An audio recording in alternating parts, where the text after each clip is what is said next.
কিছু কিছু ক্ষেত্রে কিছু আলামত আছে যে আল্লাহ তাআলা হয়তো বা কবুল করেছেন, আশা করা যায়। যেমন ওমর রাদিয়াল্লাহু তাআলা আনহু বললেন যে আমি যখন দেখি যে দোয়া করতে গিয়েছি, দোয়া করতে গেলে আল্লাহ আমার দিল খুলে দিয়েছেন, আমার চোখে পানি এসে গেছে, আমি অনেক আবেগ আপ্লুত হয়ে গেছি। আমি এখন বুঝে ফেলেছি আমার আর কোনো পরোয়া নাই, আমার এখন কবুল হলো কি হলো নাই চিন্তা মাথায় মোটেই আসে না।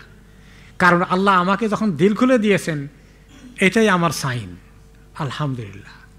যখন দেখব যে চোখের পানি, জাহান্নামের ভয় আমাকে তাড়া করছে, আমার ভিতরে ব্যাপকভাবে আল্লাহ তাআলার সঙ্গে আমার চোখের পানি, আমার আবেগ এত বেশি এসে গেছে, হাদিহি মিনাল আলামাতি তাইয়্যিবা, এগুলো হচ্ছে কিছু ভালো আলামত, ভালো লক্ষণ। এরপরেও আমরা কেউ থেমে দেব না যে রব্বানা তাকাব্বাল মিন্না ইন্নাকা আনতাস সামিউল আলিম। এটা আল্লাহর কাছে দোয়া আমাদের করে যেতে হবে, আমরা কেউ গ্যারান্টি দিতে পারবো না।